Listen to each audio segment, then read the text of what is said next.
La parole est à Madame Marie-France Lorrault pour le groupe Rassemblement national.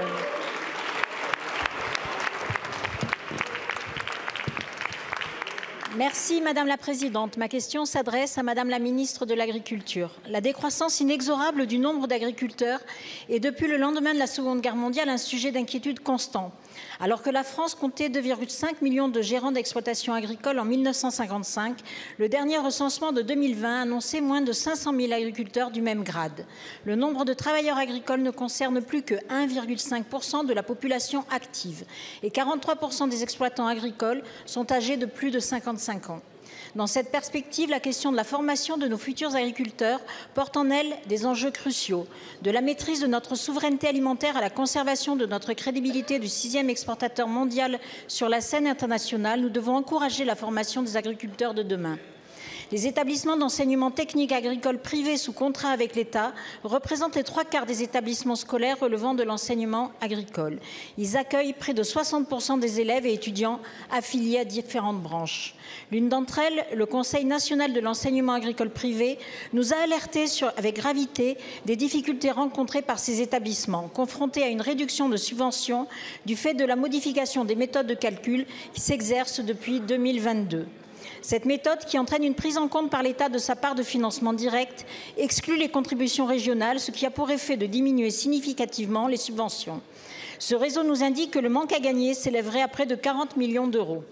Madame la Ministre, à l'heure de l'inflation, certains lycées agricoles privés ne peuvent plus survivre sans de tels subsides et devront sans doute bientôt mettre la clé sous la porte. Alors que nous avons besoin que se renouvelle une génération d'agriculteurs en partance pour la retraite, le soutien aux lycées agricoles privés est essentiel. Quelles dispositions prendrez-vous quant à ces difficultés de financement auxquelles ils font face? Je vous remercie. Merci beaucoup, Madame la députée.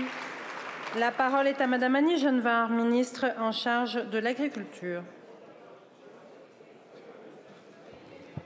Merci Madame la Présidente, Mesdames et Messieurs les députés, Madame la députée Marie-France Lorrault.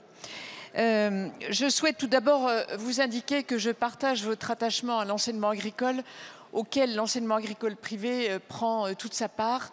Et vous avez raison de lier cela au renouvellement des générations, qui est un impératif pour la permanence, la pérennité de notre agriculture et l'amélioration de notre souveraineté alimentaire.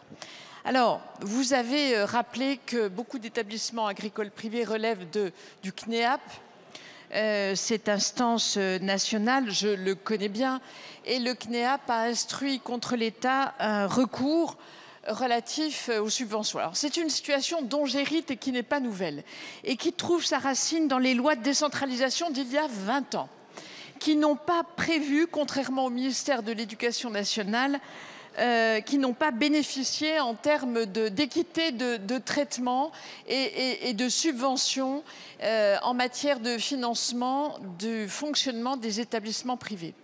Donc cette situation, j'en hérite, je la comprends, je comprends la demande qui est faite par les établissements agricoles privés et c'est la raison pour laquelle, et ça signe l'attachement que je porte à ce réseau, c'est la raison pour laquelle, dès la réception du courrier m'informant de ce contentieux, j'ai souhaité réunir une commission de conciliation dont la date est imminente et j'espère ainsi trouver un accord avec les établissements agricoles privés de façon à ce qu'ils puissent bénéficier de moyens de fonctionnement à la hauteur des enjeux que vous avez rappelés, mais aussi qu'ils soient compatibles avec les possibilités budgétaires de notre pays. En tout cas, sachez bien que j'y attache une très grande importance et je vous tiendrai informé des suites de cette commission de conciliation. Merci beaucoup, Madame la Ministre. La parole est à présent à Madame Émilie Bonivard pour le groupe Droite républicaine. Monsieur le Premier ministre, il n'y a pas de grand pays, de grande économie, de grand progrès sans stabilité politique. Le général de Gaulle l'a bien compris, lui qui, après les affres de l'instabilité dans lesquelles la 4e République a plongé notre pays, a décidé de l'en sortir en supprimant l'élection des députés à la proportionnelle. Qu'attendent les Français de nous aujourd'hui? Qu'on règle leurs problèmes, pouvoir d'achat, valorisation du travail, sécurité, santé, immigration. Et vous, vous proposez quoi? Une loi pour rétablir la proportionnelle. On n'a pas le même sens des priorités. Non, Monsieur le Premier ministre, je n'entends pas nos concitoyens sur le terrain réclamer à corps et à cri le retour de la proportionnelle.